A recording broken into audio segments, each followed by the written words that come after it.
നമസ്കാരം. Air India, IndiGo, go air, spice jet തുടങ്ങി വിമാന കമ്പനികളുണ്ടല്ലോ, വിമാന കമ്പനികൾ. ഇവർക്കിടയിലേക്ക് പുതുതായി നമുക്കൊരു കമ്പനി കൂടെ വരികയാണ്, ആകാശ എയർ. കുറച്ച് ബഡ്ജറ്റഡ് ഡൊമസ്റ്റിക് എയർലൈനാണ്. അതിനെപ്പറ്റിയാണ് നമ്മുടെ വീഡിയോ ഇന്ന്. അപ്പോൾ നമ്മുടെ ആകാശ് എയറിൻ്റെ ഓണർ എന്ന് പറഞ്ഞാൽ രാകേഷ് ജുൻജുൻവാല എന്ന് പറയുന്ന ഒരു പുള്ളിയാണ്. പുള്ളിക്കാരൻ രാജസ്ഥാനിയാണ്. അറിയപ്പെടുന്ന ഒരു കോടീശ്വരനും അതേപോലെ സ്റ്റോക്ക് എക്സ്ചേഞ്ചും കാര്യങ്ങളൊക്കെ ചെയ്യുന്ന ഒരു പുള്ളിയാണ്. സ്റ്റോക്കിൻ്റെ ബിസിനസ്സാണ് പുള്ളിക്ക് മെയിനായിട്ട്. ഇന്ത്യയിലെ ഏറ്റവും പുതിയ വിമാന കമ്പനിയായ ആകാശ എയറിൻ്റെ ബാംഗ്ലൂർ മുംബൈ സർവീസുകൾ ഓഗസ്റ്റ് 19 മുതൽ ആരംഭിക്കുന്നതാണെന്നാണ് കമ്പനിയുടെ അധികൃതർ അറിയിച്ചിരിക്കുന്നത്. ആകാശ എയറിൻ്റെ ഫ്ലൈറ്റുകൾ മെയിനായിട്ട് കേന്ദ്രീകരിച്ചിട്ടുള്ള സിറ്റികൾ ഏതൊക്കെയാണെന്ന് വെച്ച് കഴിഞ്ഞാൽ കൊച്ചി, ബാംഗ്ലൂർ, അഹമ്മദാബാദ്, മുംബൈ. ഈ നഗരങ്ങളിലാണ് ഇവർ സർവീസ് മെയിനായിട്ട് നടത്താൻ പോകുന്നത്. ബാക്കി സ്ഥലങ്ങളിലേക്കൊക്കെ എക്സ്റ്റെൻഡ് ചെയ്യുമായിരിക്കും. ഇപ്പോൾ ഇവരുടെ ടിക്കറ്റ് ബുക്കിംഗ് ഒക്കെ ഓപ്പൺ ആയിട്ടുണ്ട്. അപ്പോൾ വേണ്ടവരൊക്കെ ഓൺലൈനിൽ കയറിയിട്ട് ബുക്ക് ചെയ്യാവുന്നതാണ്. ഇവരുടെ ആദ്യ സർവീസ് ഓഗസ്റ്റ് 7 അറിയാൻ കഴിഞ്ഞത്. ഓഗസ്റ്റ് 7 മുംബൈയിൽ നിന്ന് അഹമ്മദാബാദിലേക്കാണ് ആദ്യ ട്രിപ്പ് പോകുന്നത്. ആ റൂട്ടിൽ തന്നെ 28 സർവീസ് ഉണ്ടെന്നാണ് അറിയാൻ പറ്റിയത്.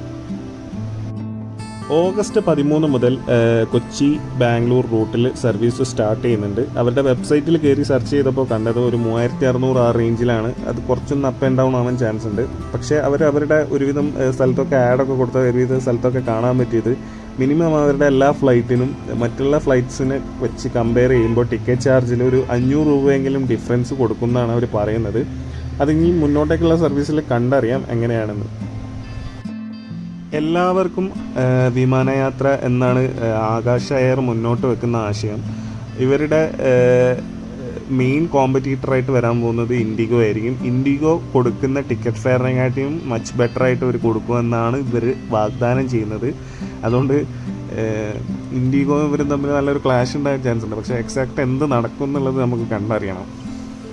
ഇക്കഴിഞ്ഞ ജൂലൈ 7 DGCA നമ്മുടെ ആകാശ എയറിന് ഫൈനൽ അപ്രൂവൽ നൽകിയത്.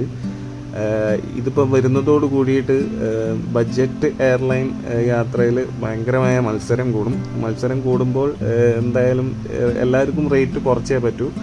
എന്തായാലും ഇവരുടെ ഒരു 500 to 600 ആ ഒരു റേഞ്ചിൽ എന്തായാലും ഇവരുടെ ഒരു ഡിഫറൻസ് ഉണ്ടാകുന്നതാണ് എനിക്കും തോന്നുന്നത്. അപ്പോൾ കണ്ടറിയണം എന്ന് പറഞ്ഞില്ലേ, അപ്പോൾ നമുക്ക് കണ്ടു തന്നെ അറിയാം.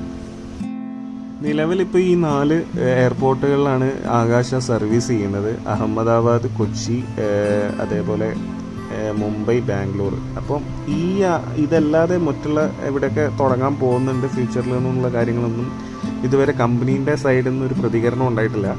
അപ്പം നമ്മുടെ അപ്കമിങ് വീഡിയോസിൽ അതിനെപ്പറ്റി ഞാനൊരു അപ്ഡേറ്റ് ഇടും. അപ്പോൾ ആകാശ എയർ പോലെയുള്ള പുതിയ വിമാന കമ്പനികൾക്ക് വേണ്ടിയിട്ട് നിങ്ങൾ യാത്ര ചെയ്യാൻ ആഗ്രഹിക്കുന്നുണ്ടെങ്കിൽ അവരെ കഴിയുന്ന പോലെ സപ്പോർട്ട് ചെയ്യാം. ആകാശയുടെ വരവോട് കൂടിയിട്ട് ഒരുപാട് ജോബ് ഓപ്പണിങ്സും കമ്പനിയിലുണ്ട്. അപ്പോൾ നിങ്ങൾക്കൊക്കെ താല്പര്യം ഉണ്ടെങ്കിൽ അവരുടെ വെബ്സൈറ്റും ജോബ് പോർട്ടലൊക്കെ തുറന്നു കഴിഞ്ഞാൽ നിങ്ങൾക്ക് ഓപ്പണിങ്സ് ഒക്കെ മനസ്സിലാവും. ജോബ് ഓപ്പണിംഗ് ഉണ്ടെങ്കിൽ അതേപോലെ അവരുടെ ഇൻസ്റ്റാഗ്രാം പേജിൽ ഓൾറെഡി ഒരു പോസ്റ്റ് ഇട്ടിട്ടുണ്ട്, അവർക്ക് സ്റ്റാഫിനെ ആവശ്യമുണ്ടെന്ന് പറഞ്ഞിട്ട്. അപ്പോൾ നിങ്ങൾ അതിലേക്ക് കയറിയിട്ട് അവരുടെ വെബ്സൈറ്റോ അല്ലെങ്കിൽ അവരുടെ HR-ൻ്റെ മെയിൽ ID കാര്യങ്ങളൊക്കെ കിട്ടും. അതിലേക്ക് നിങ്ങളുടെ റെസ്യൂമ് അയച്ചു കൊടുക്കുക, ഇൻ്റർവ്യൂ അറ്റൻഡ് ചെയ്യുക, ജോലി കിട്ടുന്നതാണ്. അപ്പോൾ അങ്ങനെയുള്ള കാര്യങ്ങളൊക്കെ ഫോളോ അപ്പിൽ ഞാൻ ഇടാം. നമ്മുടെ സൂര്യ പോട്ടറും സിനിമയുണ്ടല്ലോ, ആ സിനിമയിലെ സൂര്യയൊക്കെ തുടങ്ങിയ പോലത്തെ ഒരു ഐഡിയ ആണ് ഇവർ മുന്നോട്ട് വെക്കുന്നത്. റൂട്ടിൻ്റെ എണ്ണം കുറച്ച് കൂട്ടണം. ഇവർ ഇപ്പോൾ ഉള്ള റൂട്ടല്ലാതെ വേറെ സിറ്റിയിലേക്കൊക്കെ എണ്ണം കൂട്ടിയിട്ട് കേരളത്തിൽ തന്നെ മറ്റുള്ള കൊച്ചി എയർപോർട്ട് അല്ലാതെ കണ്ണൂരും തിരുവനന്തപുരം അതേപോലെ തമിഴ്നാട്ടിൽ ചെന്നൈ ഇങ്ങനെയൊക്കെ എക്സ്ട്രാ ആഡ് ചെയ്യുന്നതോട് കൂടിയിട്ട് ഇവരുടെ ഒരു വളർച്ച എന്തായാലും ഉണ്ടാകുന്നുള്ള കാര്യം ഷുവറാണ്. ഞാൻ കുറച്ച് ദിവസം മുന്നേ ഒരു വീഡിയോ ഇട്ടായിരുന്നു. ആ വീഡിയോൻ്റെ അകത്ത് ഡൽഹിയിൽ നിന്ന് ബാംഗ്ലൂരേക്ക് ട്രെയിനിൽ വന്ന എൻ്റെ ഒരു കഷ്ടപ്പാടിൻ്റെ വീഡിയോ ഞാൻ ഇട്ടായിരുന്നു. അപ്പോൾ ആ വീഡിയോയിൽ പറഞ്ഞ പോലെ ഈ എന്താ പറയുക, ഈ ഒരു എമർജൻസിയിലൊക്കെ നമുക്ക് വരേണ്ടി വന്നിട്ടുണ്ടെങ്കിൽ ഇങ്ങനെയുള്ളൊരു ബഡ്ജറ്റ് എയർലൈൻ കാര്യങ്ങളൊക്കെ ഉണ്ടെങ്കിൽ നമുക്കൊരു AC ടിക്കറ്റ് എടുക്കുന്ന കോസ്റ്റിൽ നമുക്ക് ഡൽഹിയിൽ നിന്നൊക്കെ ബാംഗ്ലൂരോ കൊച്ചിയിലേക്കോ കണ്ണൂരേക്കൊക്കെ വരാനുള്ള സൗകര്യം ഉണ്ടായാൽ നന്നായിരുന്നു. അപ്പോൾ നമുക്ക് എന്തായാലും ആകാശ എയറിന് എല്ലാ ഭാവങ്ങളും നേരുന്നു. എല്ലാവരും സപ്പോർട്ട് ചെയ്യാൻ പറ്റുന്നിടത്തോളം സപ്പോർട്ട് ചെയ്യാം. വളരട്ടെ, ബഡ്ജറ്റ് ആവട്ടെ എയർലൈനൊക്കെ.